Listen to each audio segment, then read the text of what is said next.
The show here if you want to. Very good. All right. Well, good morning, everybody. We're going to switch gears now. We've got folks in representing the organic dairy farm industry, and with us at the head of our table is Maddie Kepner, who's policy director for NOFA Vermont.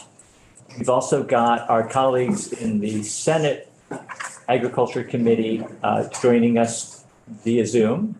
And in addition, we've got a number of witnesses who will be giving testimony both here in our room and remotely on Zoom. So welcome to you all. I'm going to just very quickly have our committee introduce ourselves, and then I'll ask the Senate folks to do the same. We're running a little bit behind schedule, and I don't want to take any more time than we need to with that step of the process here. But I'm David Durfee. I'm chair of the House Agriculture, Food Resiliency, and Forestry Committee, and represent Shaftesbury and Sunderland and Glastonbury down in Bennington County. And we'll just go around our table quickly.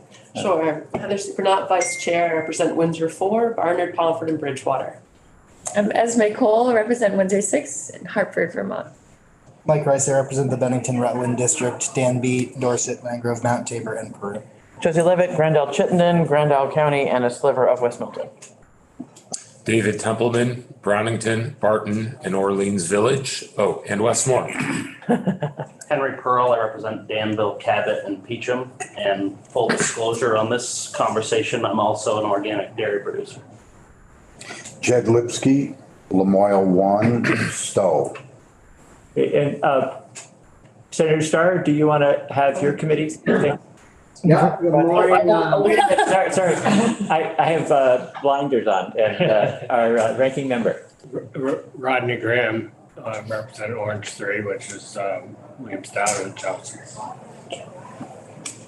Yeah, and this Bobby Starr, Chair of Senate Ag from Orleans County. Brian Collmore, Rutland County. Irene Runner, Chittenden North plus Fairfax. Brian Campion, Bennington County. Rich Westman, Whale. Yeah, glad to be here, and thanks, Dave. And if we have questions, we'll send you a note or raise our hand or holler. Great. Yeah, I'd suggest the latter, holler, and we'll stop. We've got, in addition to witnesses, a few guests, and I just wanted to ask those who are not testifying if they would quickly just introduce themselves. Great. Hi, I'm Hugh Henschel. I'm a first year at Middlebury, and I'm very excited. Yes, I'm Chung Hyun. I'm from South Korea. I'm a junior at Middlebury College. Yeah, he's ranking. Good, welcome.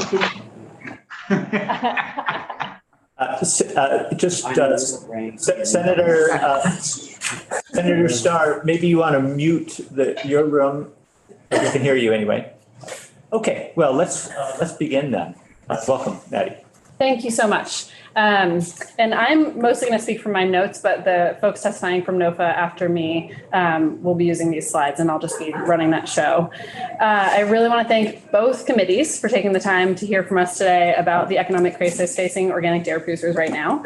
I'm going to provide some broad context and background on the issue, and then you'll hear from Jen Miller, NOFA Vermont's Farmer Services Director, and Mike Thresher, who is the incoming board of our chair of our board, to provide some more data and insight as folks working with these farms every day before we hear from some farmers themselves, some of whom have traveled quite a ways to be here. So thank you all for being here as well.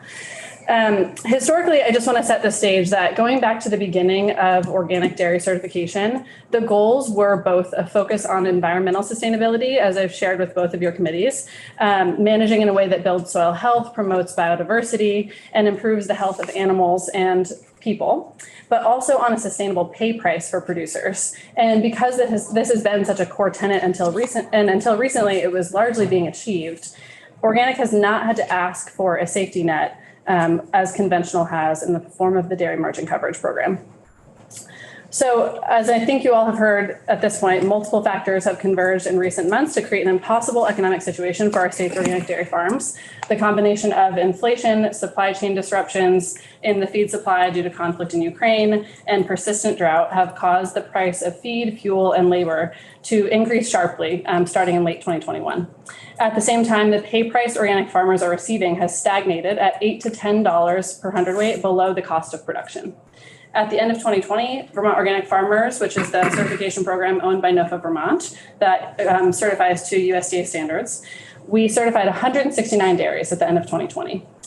As of yesterday, we are down to 139 and expect to lose 25 to 30 more in the coming months without swift and substantial intervention.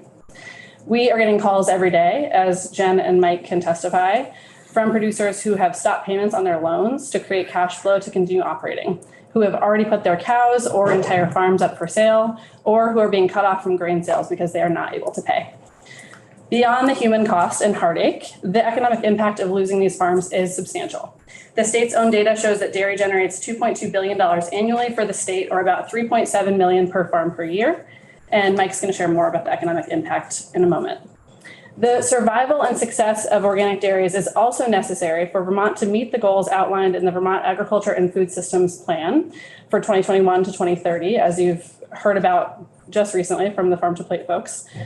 Specifically, organic dairy is critical to meeting multiple goals outlined under Sustainable Economic Development Goals, Environmental Sustainability Goals, and Healthy Local Foods for All Vermonters goals outlined on pages 14 and 15 of that plan. Losing organic dairies means Vermont will be less climate resilient, less economically resilient, and less food secure. Beyond that, research has shown that tourists value Vermont's open landscape and particularly associate Vermont with images of cows grazing on pasture. Organic dairies are those farms. While conventional dairies are not required to graze their animals, though some do, organic dairies are required to have their animals on pasture a minimum of 120 days per year and are required for their animals to get at least 30% of their dry matter intake, their diet, from pasture. In addition, there is a domino effect that we need to be aware of in letting our small dairies fail. If a milk hauler can't fill a milk truck because there aren't enough farms left on a particular route, they may pull out of the state altogether, leaving the remaining farms without anyone to pick up their product. We are seeking a one-time appropriation through the Budget Adjustment Act of $9.2 million, which represents a payment of $5 per hundredweight on all 2022 organic production in the state. And given that the pay price is hovering around $9 per hundredweight below the cost of production, this figure is what we believe will really allow our organic dairy sector to survive the coming year. I also want to emphasize in closing before we move on to other witnesses, this is a one-time request. The USDA has recently announced the finalization of 2 critical rules to strengthen the enforcement of organic regulations across the country, including the organic origin of livestock rule and the strengthening organic enforcement rule. These rules are long awaited and widely expected to level the playing field in the organic dairy industry, bringing our producers' cost of production more in line with the national average. USDA has also recently announced some amount of relief looking forward at 2023, for which we are extremely grateful. However, we do not expect at this point, with the information that we have, for that relief to come close to keeping these dairies alive, nor are many of our producers likely to still be in business by the time that relief will reach them. Additionally, there will be a strong push for a meaningful organic dairy safety net, similar to the Dairy Margin Coverage Program, which has been effective in supporting conventional producers in the 2023 Farm Bill. Thank you again for having us, and we're happy to take any questions at the end of our testimony. And I will give up the seat to Jen, and I'll be happy to move your slides or do you want to do it yourself? I can just do it because then I can look at everything. Okay, thank you. Thank you, Betty. Jen, if you could just introduce yourself. Sure. Can I ask a quick question? Yes, Senator Campion. Thanks. So when you mentioned in the beginning, loss of dairy, was that, I just want to make sure that was specific to organic, correct? That was not all general dairy. Yeah, the farms that are at risk of going out, those 25 to 30 that I mentioned, are specifically the organic dairies. Okay, thank you. Just thank you. Thanks. Yeah, last year we, Yeah, we have 2 chairs. Oh, it's okay. I mean, I'll take it. Go ahead, Bobby. Yeah, we put quite a lot of money in the budget for upgrading our organic dairies so they could get into this new market. And that was administered through the ag agency. And my question is, have you been to the ag agency with your request and with the loss of farms to see where the secretary or the ag agency is taking this? And, you know, besides us, the administration's gonna have to be in on this ask of 9.2 million. Yeah, absolutely. Great question. And I should have started by acknowledging the Ag Agency and the Dairy Business Innovation Center have put some funding in to support organic dairy in the last couple of years. That particular pool of funds that you're referring to that helped specifically, it was primarily geared toward helping producers that were dropped by Horizon get picked up by another buyer because there were certain changes they needed to make to be able to be picked up. That pool of funding was $200,000. So those were very small grants distributed amongst those farmers, which we helped administer, and Jen in particular helped administer to get that money to farmers. It's frankly a really tragic irony that Organic Valley in particular was able to pick up the majority of those farms dropped by Horizon and now is not able to provide even close to a sustainable pay price to their producers. So those funds did help the producers in that moment, be picked up by another buyer. But unfortunately, now those same farms find themselves in this really desperate financial situation. So we appreciate what the agency has done to support organic dairy.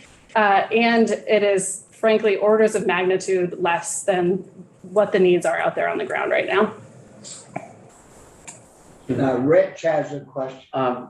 Could we get a breakdown of that 9 million and where it's, how it would be spent? Yes, we can definitely provide that. And I actually have some data that we put together for the Appropriations Committee that details where that request is coming from and how we came up with that number. On the most basic level, it is a $5 per hundredweight retroactive payment on all 2022 organic production, as we estimated based on our cost of production study that Jen is going to present a little bit more about. And actually, we have a breakdown of that number in the slides to come. So it might be a good time to get into those. Okay, any other questions before we move on then? All right, thank you. We'll change witnesses. All right. Now. All right. Okay. Hi again. My name is Jen Miller. I run the Farmer Services Program at NOFA, Vermont. So I'm working with farms right now, I would say probably in the last 5 years, primarily organic dairy farms, business planning, transfer planning, and running the organic dairy cost of production project, which we'll see a little bit of data from as we move forward. But first, I want to start with how we got to where we are today. The bottom out here in the red box is kind of like tracking, this is very broad strokes, but it's tracking the what happened to the pay price as we kind of cruised along from 2015 to 2022. And then the top in the blue box is looking at kind of the trends of like what was happening with the farms and then why, we're hitting a crisis point now. So looking, 2015, there's a high number of conventional dairies transitioning to organic. Pay prices were high. They were covering full cost of production at this point. 2016, the rate of transition started to slow. And 2017, there were really no more opportunities to transition into the organic milk market. That also was parallel to the point where the pay price slides started, right? So we started seeing pretty dramatic, chunks of $2 a hundredweight, $3 a hundredweight coming off of checks, starting in 2017. And that slide continued across to basically to 2020. Pandemic started, COVID relief payments came in, and they covered up they were a Band-Aid to keeping people able to produce, despite the fact that their pay price had slid, basically $8 plus a hundredweight. We also had then the dairy margin coverage program. Conventional prices were low, and the margin triggered payments, and organic dairies benefited from those payments. So again, 2021, there was a Band-Aid covering up the low cost of production. The high cost of production, low pay price. we hit 2022, there's no DMC kick in. We have global supply chain disruptions, inflation, drought, everyone knows what's going on. And the pay price, which I'm about to show you, jumps and the cost of production jumps and the pay price is stable, if not dropping. And the marginal increase that they have received recently comes nowhere to what they need. Excuse me. Jen, can you push? Oh, I'm sorry. I'm wondering if you can explain why the DMC didn't kick in 2022. In 2022. Oh, because so DMC, the Dairy Margin Coverage Program, is just designed based on conventional market. So the conventional milk price was high, and it was high enough that even though they were facing increased costs, it didn't trigger it didn't decrease the margin enough to kick in a payment. And so that means the organic, despite the fact that if there was an organic DMC program, it would have triggered that. They don't get anything because there's no organic DMC program in effect at all. Organic farmers are participating in the program, but it's not based on the prices that they're receiving. Yeah. Okay. Yeah. Thank you. Yeah. Okay. So this, admittedly, these numbers are a little bit small at the bottom, but you'll get the idea here. So the blue line is pay price. So we're looking at 2019 through 2022. You can see like gradual reduction. You'll have these slides. You can kind of check out these numbers a little bit more in depth, but basically like 34.30 slid down by basically $1 per hundredweight on average. The orange line is your cash cost of production per hundredweight equivalent. And as you can see, dramatic bounce, like the blue line and the orange line should not be that close together. You can't run a business when only your operating costs are being covered by your cost of production, right? The gray line is the full cost of production. So that's going to include all of your operating expenses, plus principal payments, plus family living, plus depreciation. And so even though like the 2022 numbers are an estimate, like it's very real because we used actual increases in expenses gathered from farms to then project out where they're going to land. So we're looking at like 2021 average cost of production was 36.18 a hundredweight, getting paid 33.43. And then we're looking at still getting paid 33.43 last year. But the estimated cost of production is $42.35 on average. So unprecedented situation. So this is just a quick snapshot. Like, again, like this is the same timeline with that previous graph.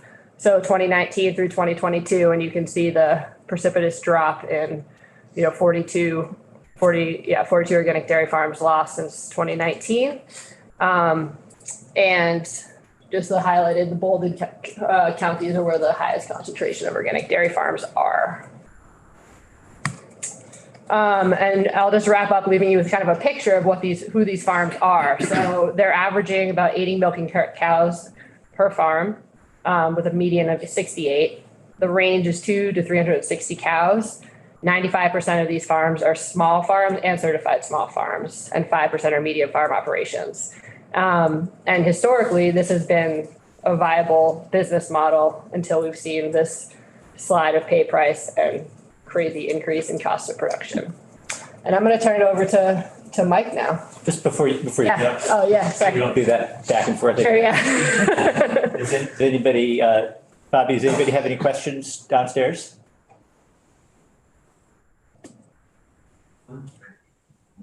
Yeah, thanks, Dave. I think DMC paid out 1.5 million this last year. I don't know which farms got that, but I would have thought that if the cost of feed went up dramatically on the organic side, and the price was low enough, I don't see why that percentage wouldn't kick in basically like it did on the conventional side when the feed prices for the conventional farmers went pretty high. That's where when that kicked in, and I believe it was 1.49 maybe million dollars that DMC paid. And so I don't know why. Could Maddie explain why? I can explain. Yeah, so that 1.4 million was actually reimbursement of the premiums paid to enroll in the dairy margin coverage program for 2022. So that was not the payout. There was a payment in August, September. But that was one or two payments for the year. And again, it's only triggered, yes, all this was happening in the organic industry, but it's not set up to trigger when the organic farms are in that situation. It's only set up to trigger when conventional farms are faced with shrinking margin between paid price and cost of production. So there was no trigger. So the 1.4 million was, sorry, I'll let you finish, let you continue, Bobby. Yeah, follow-up question. How many of the organic farmers actually signed up for DMC? I don't have an exact number, but the majority of folks do. Over 100 is the last year. Yeah. The most recent. Yeah. Because they did benefit from it in 2021. I'd like to comment if I could. That's one of I'm our- not sure if anybody can hear me, think and I maybe- apologize. maybe I'm raising my hand. Just a second, Maddie, or Marcy, I'm sorry. I think if it's okay, just so we stay on schedule. Yeah, okay. Okay. So hold your comment for a moment or two until we get you in the virtual witness chair. Representative Levitt has a. I was just going to comment towards that to Bobby about that, but fine. I just have a really quick question, which is how many conventional dairy farms versus how many organic farms in the state? There are 537 total farms. So what is that? 390. 90 or 470. I'll have it. 298 conventional. Roughly 300 to, yeah. Thank you. Yeah. Okay. Representative O'Brien? It'll be roughly 400, right? There's a missing 100 there. Yeah, it's roughly 400 because 537 was Diane's latest total, Yeah. by Diane Bothfeld. So then 139. We'll get a clear answer to that 98. question and make sure everybody knows it. Representative O'Brien? Thank you. Then, what's happened to this on the consumer side? It just seems like there's a ceiling that's not really moving now. And so have we reached sort of a point where there are not going to be any more, families buying organic or more of them in the same way that other dairy's growing? Yeah. Quickest answer, and I'm not a consumer market demand specialist, but there has been some small growth. It's slowed down. There's most growth in the grass milk sector. What I think personally is the problem is that any shifts, the retailer and the distributors are sucking up the margin and it's not getting kicked down. So you're going to see it increase on the shelf, but that doesn't mean the farmer has gotten any more money. Great. All right. Well, should we shift to the next witness then? I'll let you flip this one. Yeah. Thanks, everyone. I'm Mike Thresher. I actually work with Morrison Custom Feeds as a dairy consultant and been on the NOFA board for the past 2 years. And as Maddie said, I'll be the incoming board member as of tomorrow, as I'm told. So certainly thank you for your time here. My role on this is just kind of summarize where we are again and show some of the numbers where we're going. As Maddie said, we're looking at 28 farms. We're going to probably be losing this year, roughly somewhere between 25 and 30. These are farms that both Jen and I have worked with on a day-to-day basis and have said if we don't see some help ASAP by spring, we're closing the doors. Cows are going down the road. Some are getting cut off from grain sales. Some have stopped loans on payments, and 6 are currently for sale right now, and no buyers coming forward. Here's a little summary of where we've been. 2021, we lost 11 farms. 22, we lost 18. These are the organic farms that we lost, and then projecting here. The financial impact, the data we got that from is from the Vermont Dairy Task Force 2021 study. It's $2.2 billion worth of economic impact to the state annually. So if you break that down per farm, and in 2021, there was roughly 583 farms. That's $3.7 million worth of economic impact per farm that these farms bring to Vermont. So losing these farms, you can see, if we lose 28 more this year, it's over $100 million of economic impact we're going to lose in this state. That's real money. That's affecting every job that we actually tie into, right down to our local insurance agencies that we probably work with ourselves. So we're really nervous of what's going on. These farms, again, as Maddie said, this is a one-time ask.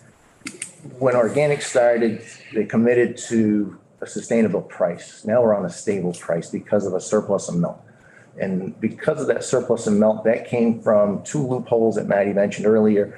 Original livestock that was closed last year, and then more teeth have been put into the enforcement of organic for this year to really stop a surplus of milk, which isn't hindering to your question of how are the consumers doing. The consumers are buying, but when we have a little too much milk for the consumer demand, we can't push prices up. So we've got to make sure everybody can buy our rules, and so we can get supply in check, going forward. Most farms, everybody said, we'll go back to conventional. Most farms don't have that option. Many farms, organic farms, left their co-ops, whether it's DFA or Agrimark. Those co-ops in the last 3 years have been financially pinched, actually taking money from the farmers to keep the co-op solvent. So farmers went independent, and at the same time that lost their security for a market. Pandemic hit 3 years ago, the conventional market also went into a quota-based system. So if we take milk out of the organic market back into the conventional market, our conventional farmers are going to lose base production. So we're going to put those guys in a financial pinch as well. So it's a perfect storm all the way around that we look at what we're looking at right now. So we don't want to put conventional against the organic, but the organic has a real market in the Northeast. We've got 139 farms remaining as of today. Again, 3.7 million per farm. It's over $500 million annual income that we're looking at, to the state on an annual basis. How do we address this? This is where we're coming up, the 9.2 million. We got roughly, 140 farms left. Based on production, on average per cow, 16,000 pounds per cow, gives us $5 a hundredweight relief, which is still way below cost production, but it makes up about half of that. It really improves cash flow. 9.2 million, again, is that one-time ask we're looking for. It's a crutch to go forward. There's a lot of good things. USDA, as Natty said, we've got some federal relief coming. That was just announced earlier this week. The enforcement of loopholes being closed. Also, the Northeast Dairy Business Center, that covers 11 states in the Northeast. It's almost $38 million. It's been pumped into that program, looking at increasing in-state processing. We see a huge need and demand for local milk for institutions, schools, hospitals. We just don't have the infrastructure in place to do that and meet that. So if we can keep these farms in business so we can get that infrastructure going, it's a small step going forward. There's $9 million is 1.74% of that total $500 million impact loss. It's going to cost us a lot more to get these farms back up and running if we lose these farms today. I appreciate it. Just to follow up on a quote that hit me right square in the face yesterday morning from Thomas Jefferson. Agriculture is our wisest pursuit because it will, in the end, contribute most to the real wealth, good morals, and happiness. Thank you. Thank you. We have now, I think, several farmers who are going to be set to testify. And just to keep us on schedule, we had, I think, hoped to give each farm 7 minutes. And we did get a little bit late, getting started. And I think we're also now a little bit late just because of the time that we've spent so far. But so let's try and keep it to 7 minutes. And if you don't need 7 minutes, that'll be somebody else can use that time. So who's up first? I'm going to share if you want to there together. Well, I can. Okay. Yeah. My name is Amanda Ellis Thurber. I really want to thank you for inviting us to hear our testimony today. I am part of Lilac Ridge Farm in Brattleboro, Vermont. We farm 750 acres, diversified small farm. I am part of 3 people who are going to talk on behalf of our farm. We'll start with me. The other person is my husband, Ross, who had to keep cleaning things up on the farm. And my nephew, Calvin, who is sitting right over here. So Amanda Ellis Thurber, Lilac Ridge Farm, West Brattleboro, Vermont. My husband was not able to be here. Okay, okay. After Ross and I graduated from UVM, we joined his parents on the farm as the 3rd generation of Lilac Ridge, which started in 1936 by Ross's grandfather. We milked around 45 cows back then, sold to Agrimark, grew our own hay, used intensive grazing management, sugared, and grew Christmas trees. So we've always been a diversified operation. In 1996, Ross and I added a 10-acre market garden mix, selling at farmers markets, restaurants, food co-ops. Passionate about organic production, we certified our vegetable acres in 1997. We took the plunge to begin transition to organic production with the dairy herd in 2004 and shipped our first milk of organic milk in 2007 to Organic Valley Cooperative. Those were the good old days. In 2022 now, we're milking 40 cows, still sugaring, 8 to 10 acre market garden. We cut timber on our forest land for log sales and firewood. We also provide on-farm education for local school children, our farm stand customers, and Airbnb guests. You'd think with all these diversifications and the work that we put into them, that we would be doing really great. We employ 3 young people during the growing season to work in the garden business. Calvin, our nephew, during the summers off college, doing herd management, pasture management, and haying. And we have 4 part-time employees, full season, covering milking shifts, which approximately 3 hours at a time. But as member owners, or owner operators, we work alongside all of our employees. We are what you'd call a yeoman farmer. We're also family farmers. We are organic farmers, and we're diversified farmers, and we're feeling like an endangered species. We're watching our fellow organic dairy farmers sell their herds, and the consequence is a reduction in infrastructure services for all farms, milk haulers, grain sales and distribution, veterinary, and community of folks like us who are involved in a sustainable animal husbandry of the land, farming with ecological practices that sequester carbon. To be an organic farm, we are required by our certifier to use conservation practices at all times. We are your one-stop shop if you care about the climate when you're buying food, all right? The property values of our neighbors are high because they adjoin a conserved organic farm. We look at houses for sale in our valley, and we are listed as a selling point as our farm. Proximity to Lilac Ridge Farm, 1.2 miles. Proximity to Lilac Ridge Farm, 5 miles. Our farm and farms like ours are dying out, and it's not a mere economic issue. We as organic dairies are special places for our state, and losing us would change far more than the landscape. On to my husband, Ross.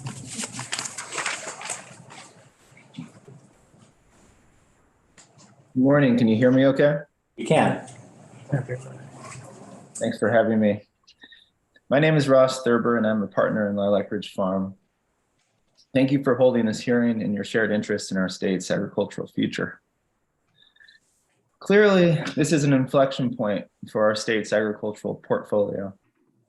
In the midst of changing markets and forces that have always impacted agriculture in our state, we have choices to make about organic dairy farming. And you, as policymakers, have to consider how your work will shape our rural state and how it will look now and in the future. Are we interested in creating green jobs that can effectively sequester carbon and produce food? Are we interested in raising children in a rural setting, fluent in biology, problem-solving skills, and business acumen? These are some of the outcomes that must be considered today. Over the long term, I'm confident that grass-based food production in our state will be the most climate-forward, progressive form of agriculture. This type of farming will be the best entry point for new farmers and successive generations alike.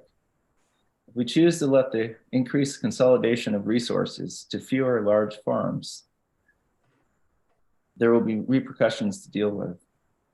This is not a version of Vermont that is best for our communities, schools, and our natural resources.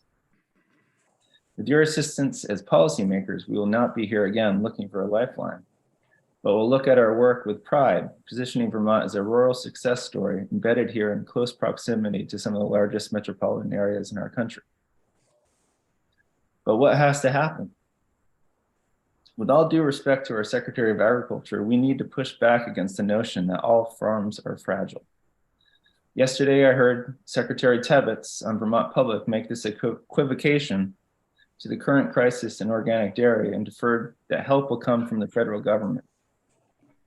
To me, this is a I got it. Is he printing the Bible or something? Thank you. You can continue, Ross.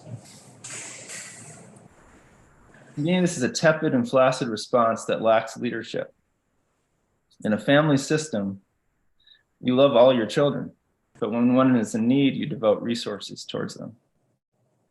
Why is the agency afraid to advocate? And who is Secretary Tebbetts afraid of offending? I admonish you to ask these questions and be leaders that Vermont is proud of. Be creative problem solvers alongside us, farmers, and be willing to take risk and be proud of a solution that will benefit us now and for successive generations. It is my hope that this is just the beginning of this conversation. Thank you. Thank you, Ross. We have Calvin here as well, who's, well, you can introduce yourself, Calvin, and if you can just do it in a couple of minutes. Yeah, I'll be quick. Hi there, I'm Calvin Gould. I'm Ross and Amanda's nephew. I'm a freshman at UVM studying dairy, with the plan being for me to come home to the farm and become the fourth generation to run our dairy. I consider myself extremely lucky to be in this business and to have grown up on an organic dairy. What other business can you have coffee with your nearly 80-year-old grandparents, haul cows to the sale barn with your teenage sisters, and eat lunch with your whole family in one work day? There's no other form of employment that allows me that. Dairy farming means much more to me than just a form of employment. It allows me to connect with the land differently than any of my peers can. In all ways, I would not be the man I am today without farming, and I'm sure many others in this room would echo this sentiment. It's given me routine and structure, something that's always steady despite any outside influence. Organic dairy specifically gives me a business I can count on still being viable and allows me an entry point when I graduate college. And not only that, but an industry full of people that are willing to support me in my dream, even if they look at me like I'm crazy. Now, I hate to be this blunt, but the party line we hear all too often and that Ross spoke to of all farms are precious, we need to support all of our farms has been beaten into the ground. We best of anyone know all farms are important, but right now organic farms are the ones in trouble and we need help. You don't just leave 25% of an industry by the wayside. We need help in immediate action, not just thoughts and prayers. Thoughts and prayers will not save these farms, and it certainly won't fill the hole that will be left in Vermont without us. Thank you. And before you step aside, are there any questions? Yeah, Dave, Yeah. Senator Campion has one. Dave, I think it might be for perhaps Amanda or Ross. So can you just give us a sense, sort of a micro look at a farm in terms of what you would need financially to move forward? I mean, we're talking about 9 million, but what does that look like on your farm? Ross or Amanda? Yeah. That would, what that looks like on our farm would be roughly $20,000. And what would that do? That would help catch us up on payments that we have deferred or slowly paying, and essentially bring us to a zero. And then what happens after that is really the next question, and that's when, as I referred to, as far as creative problem solving, we really need to look at how the state can get on board with helping market and provide more processing opportunities and diversify the sort of competitive level of the market. And though divided by how many farms we're talking? How many are we talking? How many organic farms are there that we're talking about? 139 remaining. Yeah. 139. Million divided by 140, Yeah, 64,000. okay, so yeah, somewhere between like your need is 20,000, might be on the low end, the high need would be about 64,000. No, 64 would be the median. Yeah. Would be the median, okay. Yeah, there's some that would be a lot higher. Okay. And just for my knowledge, how would this kind of thing be figured out in terms of who would need more, who would need less? So it's based, the way Maddie pitched it, it's based on 100 weights.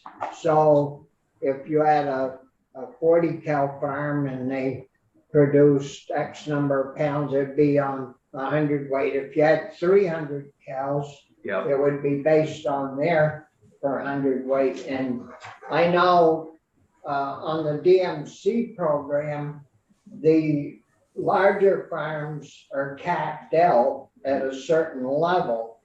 The medium or middle-sized farms get so much, and the little farms, it's tiered. Yeah, that's helpful. And this is, I think, a straight per 100 weight proposition. Is that right, Maddie? Yeah, that's correct, Senator Starr. And I also just want to comment that those programs that you're referring to usually cap out at about 5 million pounds. Nearly all of these farms would fall below that threshold. These are small farms, all of them fall below that threshold.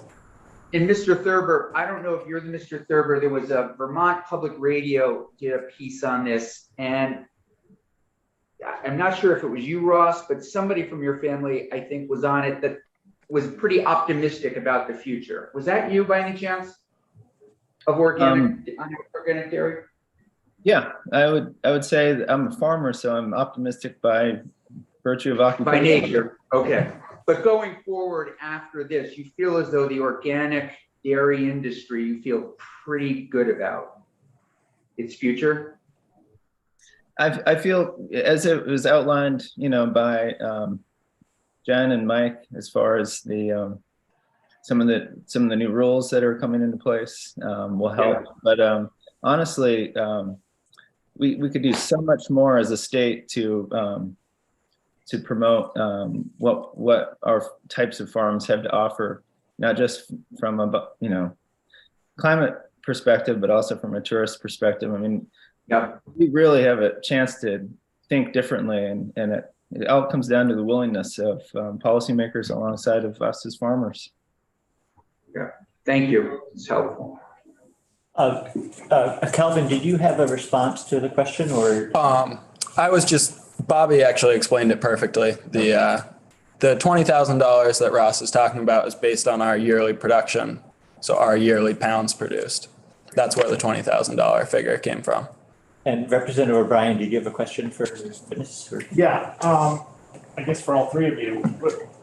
I just wondered if you total up your farm assets, so your farm property, your farm buildings, your herd with all the 4 generations of genetics now, what's the total of that? Because what I'm getting at is Calvin comes out of UVM. If you went out of business and he's got to find $3 million just to get where you are, that's a heavy lift. I'd like to also make the point about the herd and 4 generations of genetics. I don't know if Henry's having this issue, but selling an organic herd at the moment is nearly impossible. Nobody's buying. More than likely, our cows would go to Northampton Cooperative and be sold at conventional beef price for 90 cents a pound. So even an exit strategy is dire. Also, I'll just throw in there that if Calvin wants to get back in, he doesn't have a contract anymore. No, I would no longer have a milk market. So I would be completely on my own, to put it that way. We've been hearing a lot about the next generation of farmers, and so it's good to have you here, somebody that we can talk to directly. Definitely, I'm glad to be here. Thank you for having me.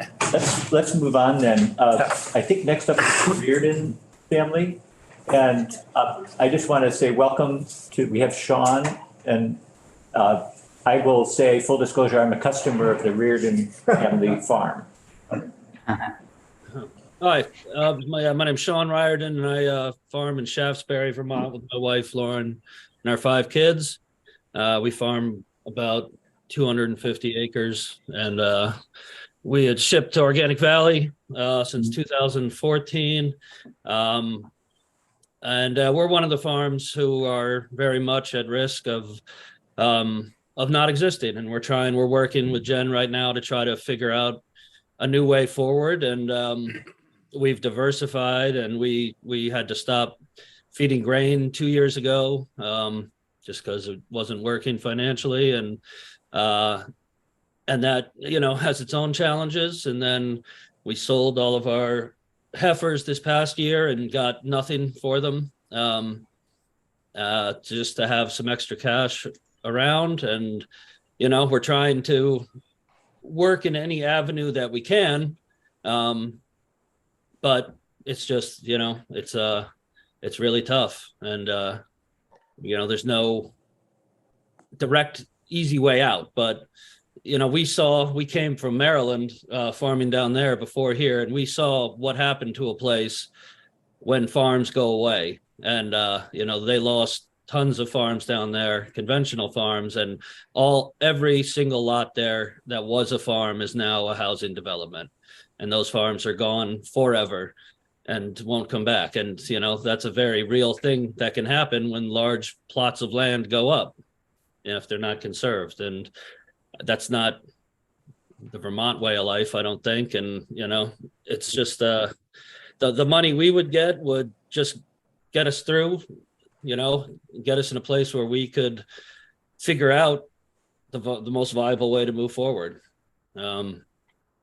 But, it's something that it's a great way of life. It's a great way to raise your kids. And, it's crazy that you can work as hard as farmers do and still not come up out of the red in the end of the year. So I know it's sort of more pessimistic than the present, but it's the reality of our situation. And but I think anything would help the farms. The federal government gave money to banks to get them through a period, and I think farmers deserve that more than bankers do at this juncture. So I think it's you help out the people in your community that need help, and that's organic farmers right now. But yeah, I don't know if you have any questions, but that's kind of where we're at. Great, thank you, Sean. Are there any questions from the committee here or from the Senate committee? Representative Rice.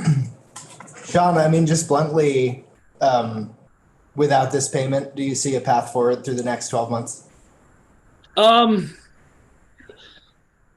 an easy one, I think that there's always some path forward. You have to do whatever you can, but it would take a significant load off of us. I know, just that to help us just be able to move forward.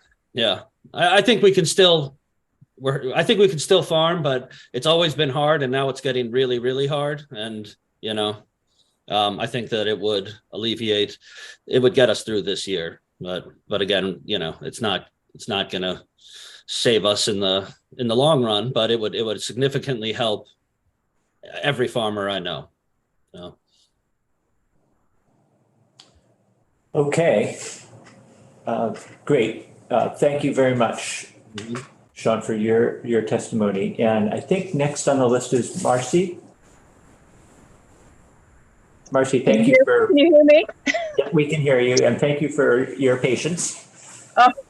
I usually don't have those. No, I do. I had notes actually, and then I just threw them all away because I changed my opinion on things. But anyhow, first off, I guess for those of you who don't know me, my name is Marcy Gillette, and I farm in Derby. I am a 4th generation dairy farmer, and a little bit of a background. I am a graduate of the University of Vermont before the 2+2 program began. So I just aged myself as well.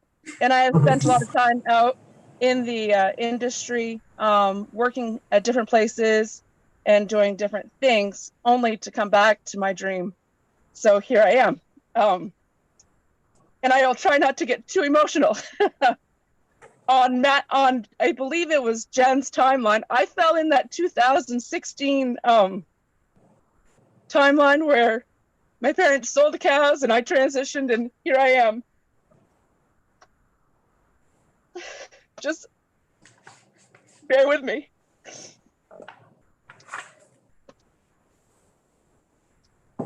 Do you want to take a moment, Marcy? You can take a moment if you'd like. No, I'm good. I'm good. I serve as a director for the New England Dairy Promotion Board.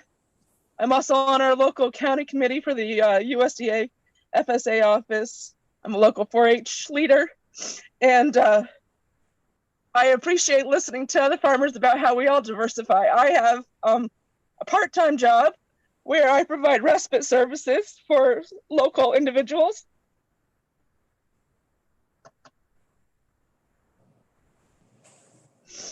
And my boyfriend, who helps me, works at the local hardware store, and my parents also help me. So what I wanted to go back to and talk about was, first off, about the DMC payments. As I just got my tax form in the mail the other day, I'd like to comment that my DMC payments for 2022 were about $4,000. I'd also like you know that my fuel bill is $3,000 a month during the summer. So that said, being a director on the county committee, at this point in time, I believe most everybody in Orleans County is signed up for DMC. There's one individual who's not, and probably because he's an organic farmer who couldn't come up with the money to apply for that to pay for the coverage last year. And honestly, I think he just said, it's not worth the hassle. He didn't have the money to pay for the coverage, to wait for the reimbursement for the little bit of money he was going to get back. So that's his choice. But that's where DMC was last year. That's what I wanted to say on that note back there. I was one of the Horizon producers that lost my milk contract. I appreciate the money that came in to help secure a new buyer, and it's been very helpful, but obviously, as we all know, it doesn't cover everything. So this money, honestly, hey, I got neighbors to pay, like the guy who spreads my manure, my hoof trimmer, just those things. That's all this is. I got a broken milk truck in the yard right now, but I'm sure he's going to get going soon. And so, yeah, it's been one of those days. And right now, I rent the farm from my parents. I don't know who or how I could write a business plan to even think about purchasing it with the current situation. Yeah, so before I make more of a fool of myself, the option, honestly, is bankruptcy, and I don't think that helps me or anybody else around. So, thank you. Thank you, Marcy. Thank you for sharing your situation with us this morning. And please stay on the call if you can. And I will. And I think, is Pete Miller next?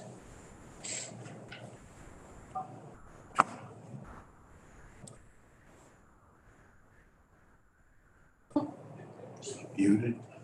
Pete, you're muted. I think he's trying to unmute. We've all been there, Pete. Yeah. Oh.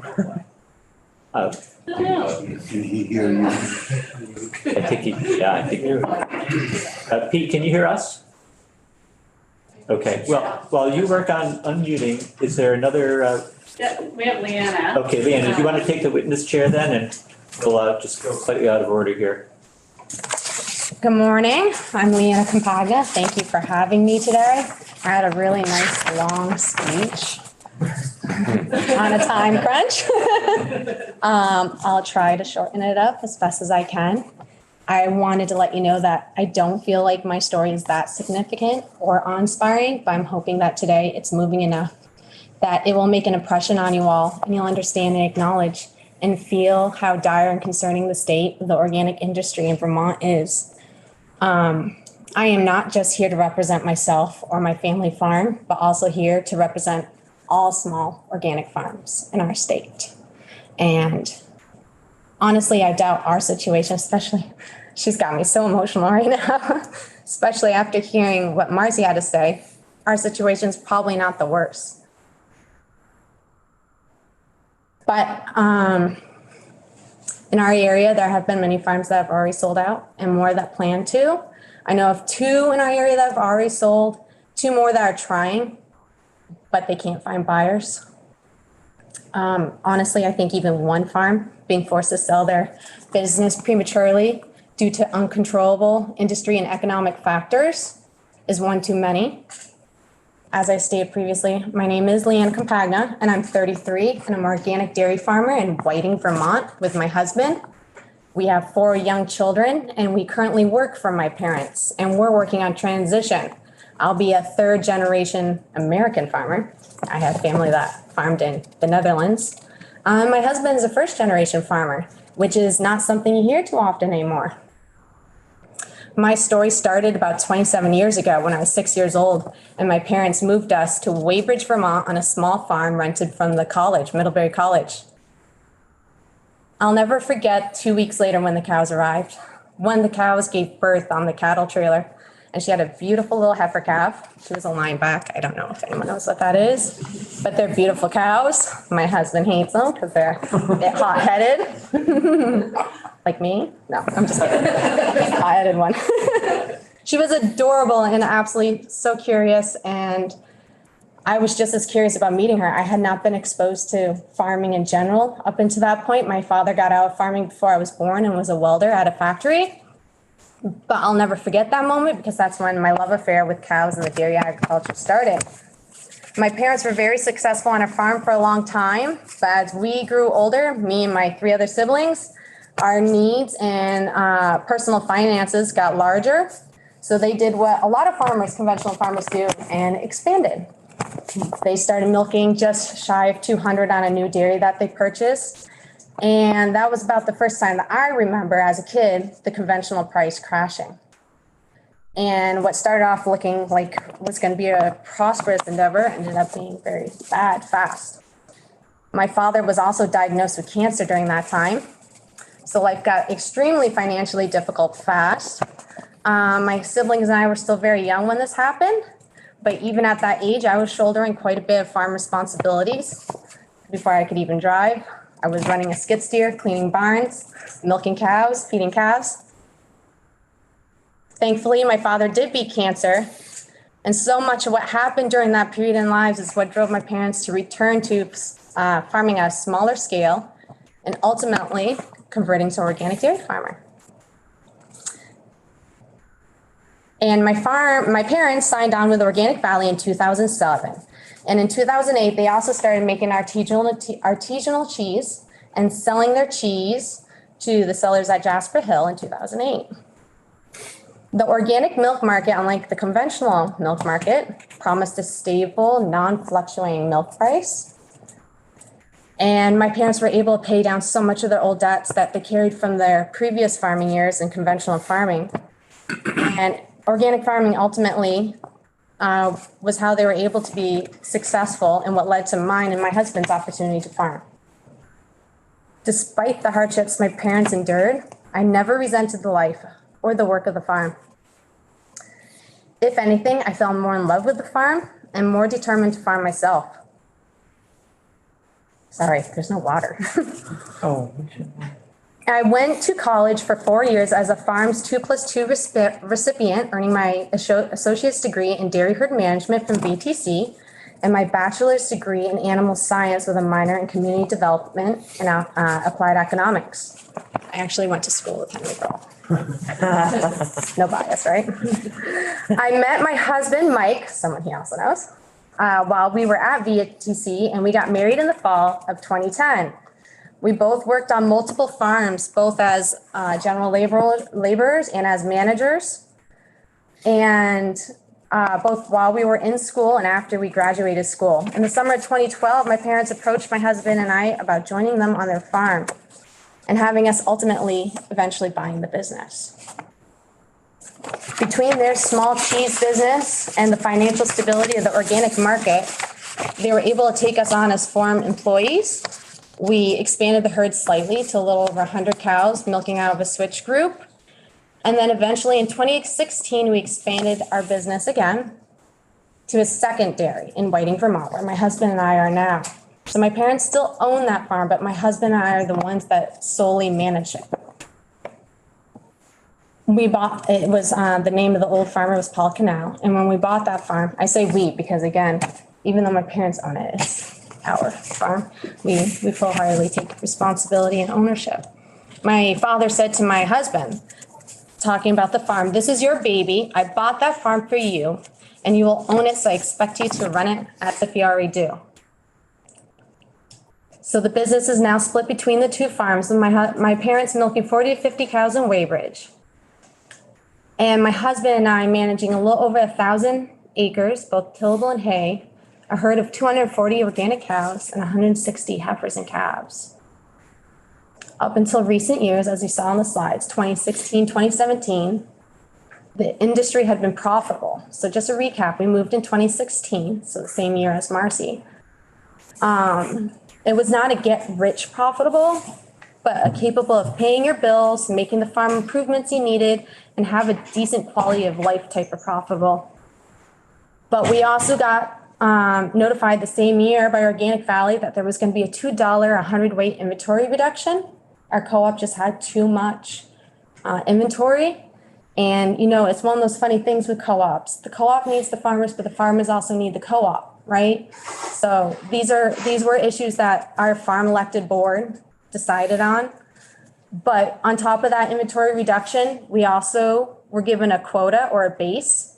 So we were being paid less a hundredweight and told we can't produce more milk to make up the deficit.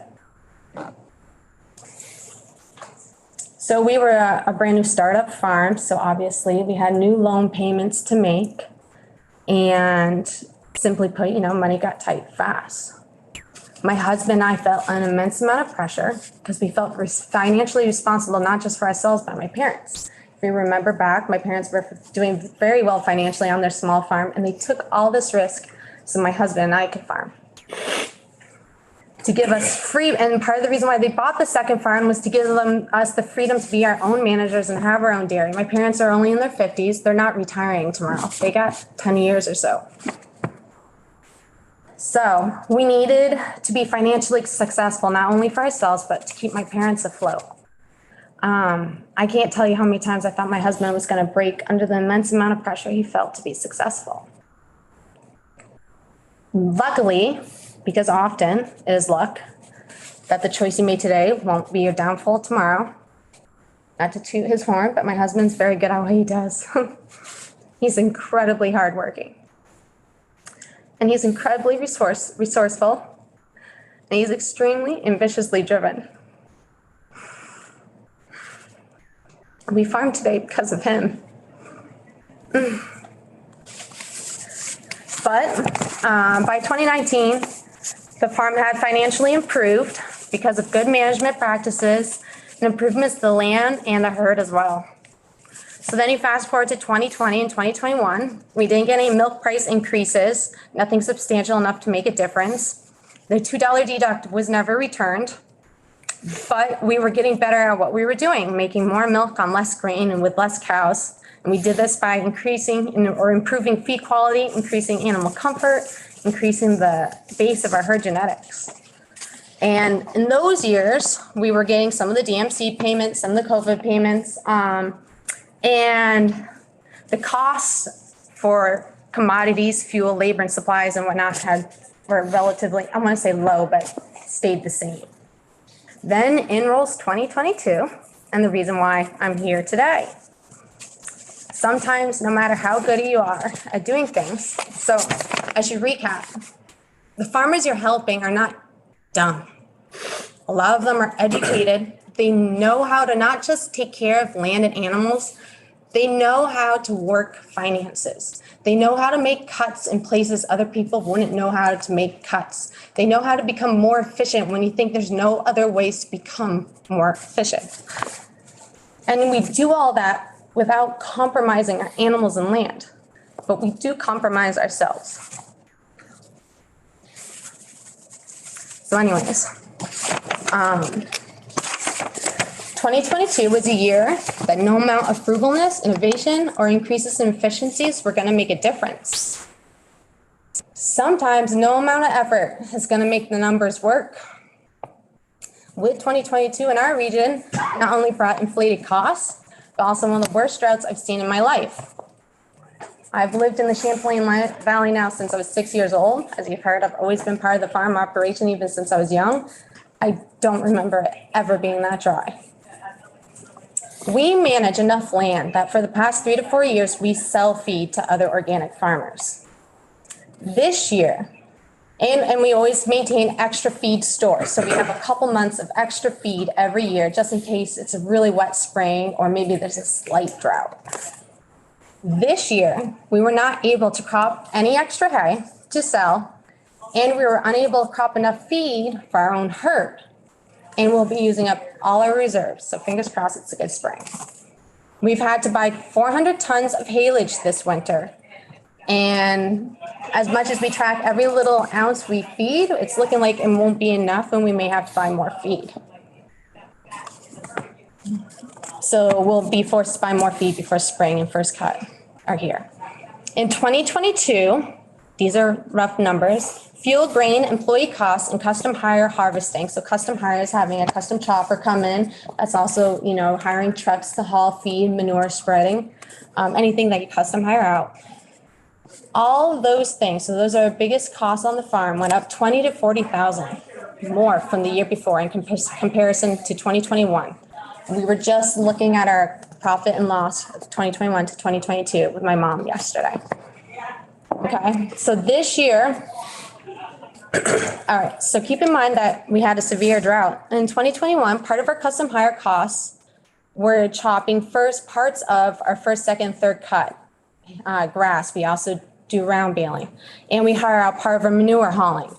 This past year, we only chopped first cut because there was not enough second and third cut to make it worthwhile to chop. So anything that was croppable, we baled, and we spread all our own manure. Think about less rain, less water going into the pet, so there's less manure to spread.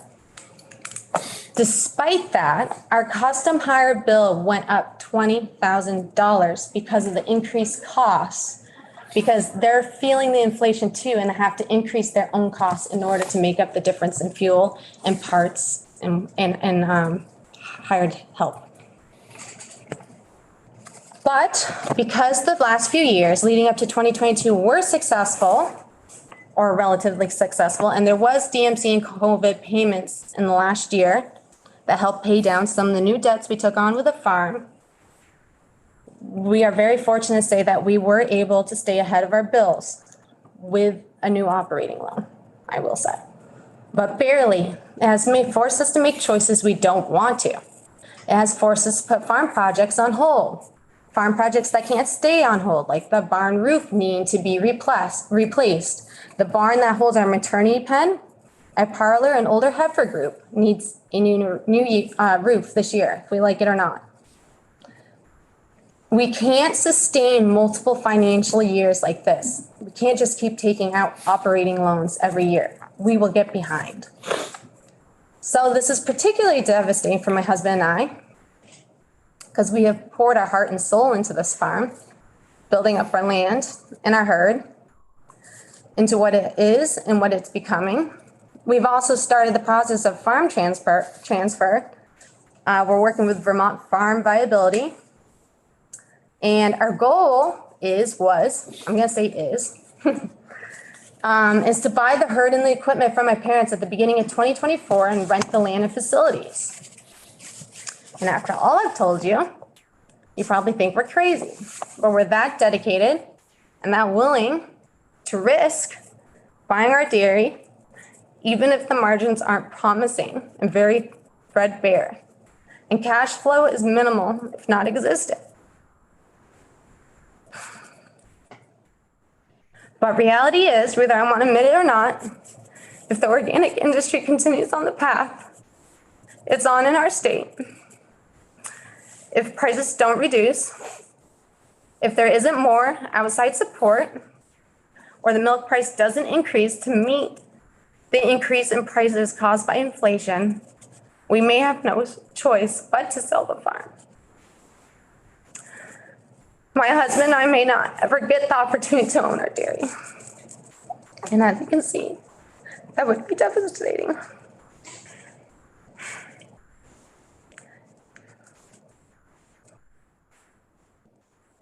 It would not only mean the end of another small organic Vermont family farm, but also means another generational business will no longer exist. My husband and I are only in our 30s. We're really just beginning. The organic dairy industry for our state for so many years was an opportunity to keep small farms viable and give the next generation, regardless if they were related or not, an opportunity to farm at a smaller scale. Because right now, with your larger conventional farms, for the most part, you have to either be a relative or find a way to buy in. You're not just outright buying that farm. You're becoming a partner if you're lucky, or you're a relative. And that's changing. Organic is not, you will see more organic farms go out of business this year, and you won't be seeing new young individuals taking up the mantle. Because financially, it's just not going to be feasible. The cost of production is too high. And I'm not here to tell you we are giving up, because we aren't. And I wouldn't be sitting here if I was. But many will choose to give up, and they're not going to have a choice. And you can see from the people here, it's going to be younger people like Marcy and older people that have to retire or cut their losses too soon. Sorry that I got emotional. I blame it on having 4 children. Being a mom. No, I have no excuse.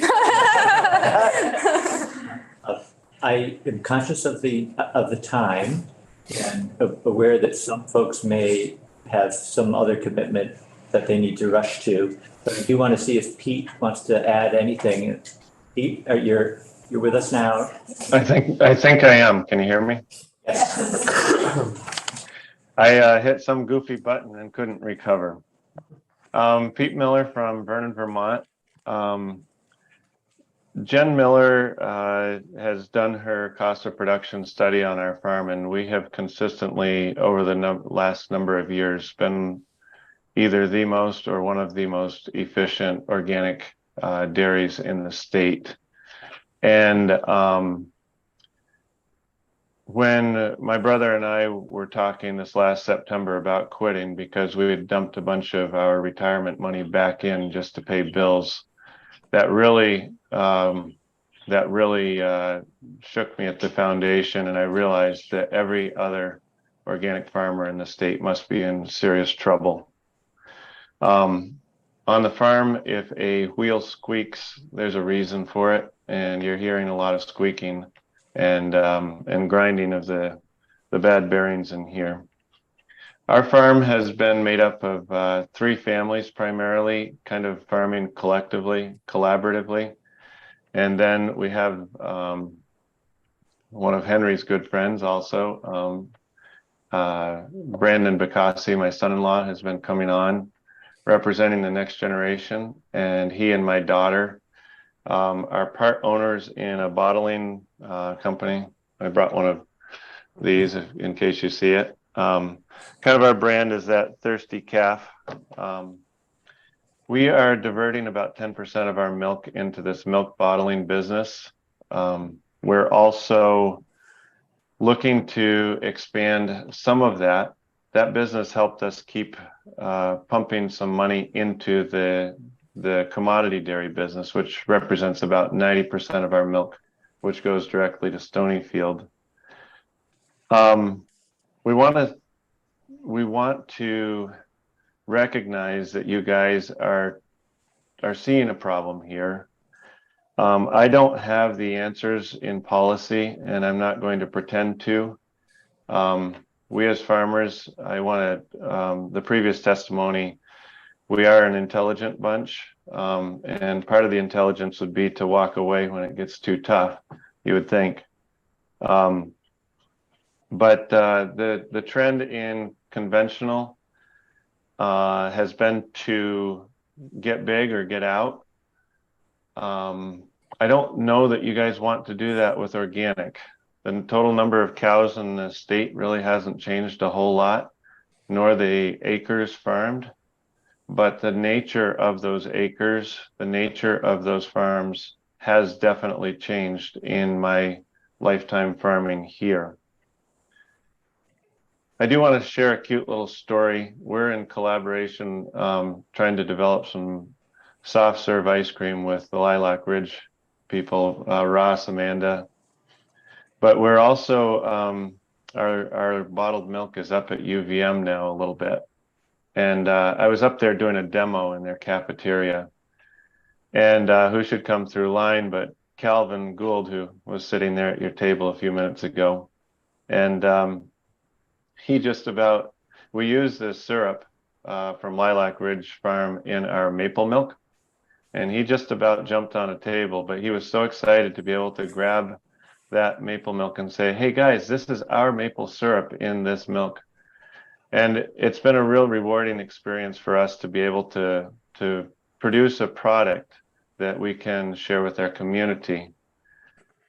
I do see that as being some of the solution for the state of Vermont, being able to take our Vermont branded products, especially south toward New York and east toward Boston.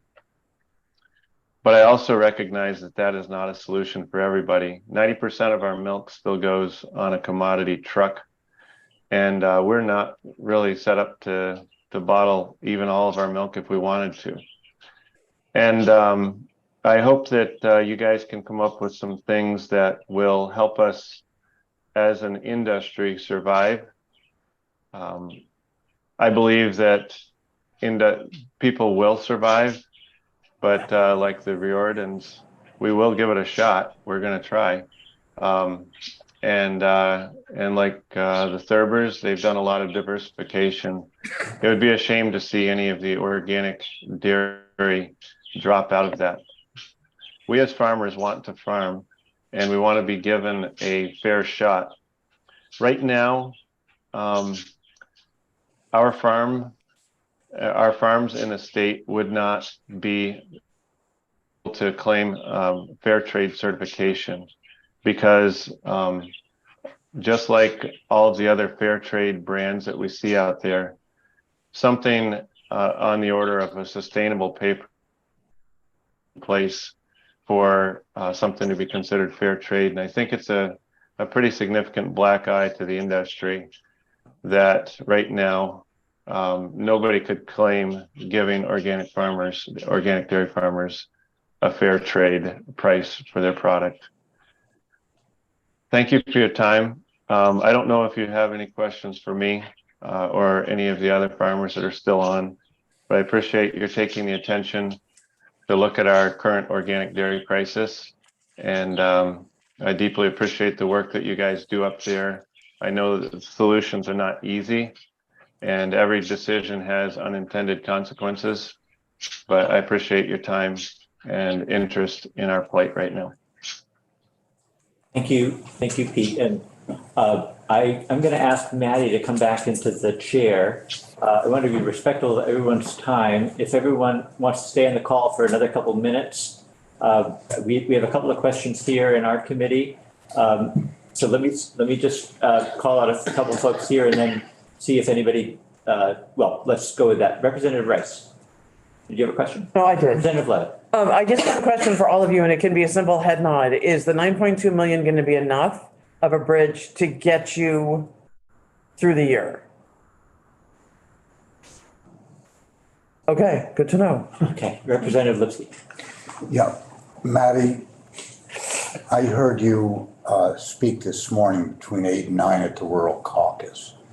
And you were very clear there, and as compelling as you have been here this recently, that you used a specific number, like $5 per hundredweight was what this ask was for. And in all the dialogue that's been going back and forth in two committees, I don't think that was articulated. So for everyone that's still involved in this communique, if you repeat how it actually, because some farms have 4 cows, some have 300. It's obviously a big difference, like the thoroughbreds are somewhere in the middle or. Yeah, absolutely. I can reiterate where that number comes from. So essentially, the 9.2 million, when you break it down, that is reflecting, based on our cost of production data, which I will also say, not to toot our own horn, I'm really tooting Jen's horn here, is exemplary in the nation. The way that Vermont calculates our cost of production is seen as an example across the organic dairy industry. And so we have essentially 80 cows on average per farm. That's the average. Obviously, we showed you that range. We have 139. And just to demonstrate this, the slide where all this information is says 140 because we made it on Monday. We have 139 now. The average milk production per cow per year is 16,448 pounds. And then if you multiply that by that average number of, of cows per herd, you get 217,600 pounds. So that $5 per hundredweight multiplied by that 184 million pounds of organic production, that's our estimate for the whole production in the organic industry in Vermont for 2022, gives you that 9.2 million number. We are not asking for the state to make up the entire shortage that we see. The cost of production data that Jen shared shows just under $9 is that's the differential currently between farmers' cost of production and their pay price. On the conventional side, if you look at their dairy margin coverage program, that program often kicks in at $9.50 as the margin above the cost of production, and that program only kicked in for the months of August and September last year, meaning for conventional producers, their margin was somewhere around just over $10.81, I believe, per hundredweight was the average margin on the positive side that conventional saw last year. We are just about equal to that on the negative in organic for 2022, just to differentiate the situations there. Senator Starr, are there any questions in your room?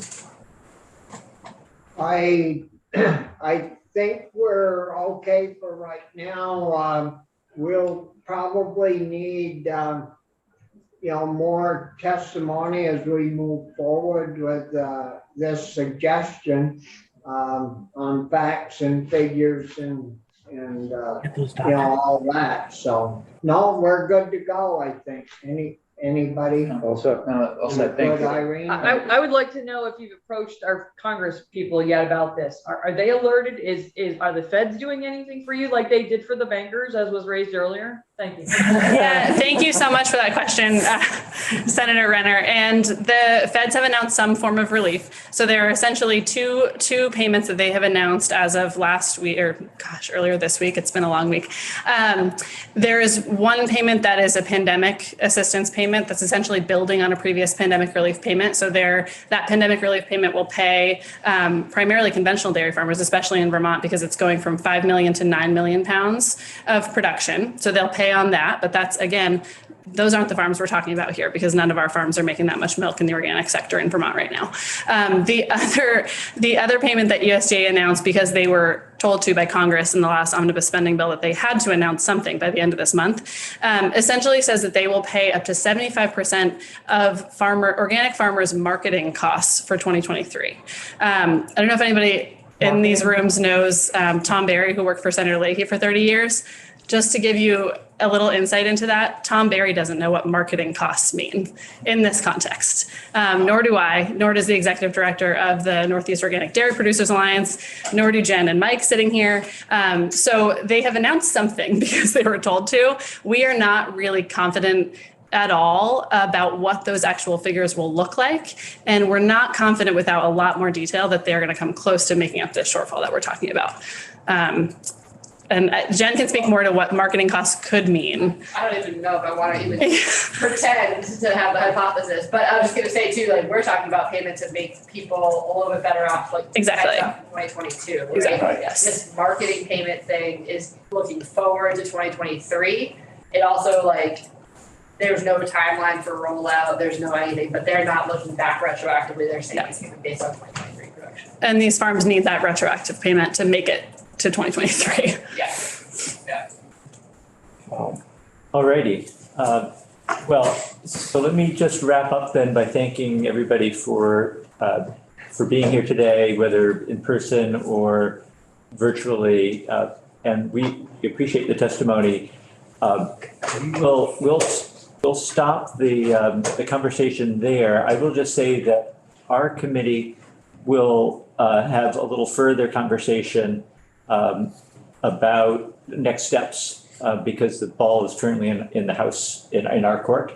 So why don't we're running a little bit late, so why don't we all be back here at 1 if you can. If you need a little more time, say so now. And we'll have a little more discussion. Rodney has his hand. Yes, Rodney. Yeah, I just want to make a comment. Bill Henry, John, Heather, we fought pretty hard last year to get a different program in here besides just paying the premiums for the dairy margin protection program, because we knew it wasn't going to work for small farms. And we didn't get any traction to do that. Hopefully this testimony here today will help change that. Thank you for that perspective. No. Those of us who weren't here. That's Henry, we fought hard. Okay, thank you. Thank you for letting us cut into your lunch hour. Really appreciate it. Not like the food here, so good. That sounds so good.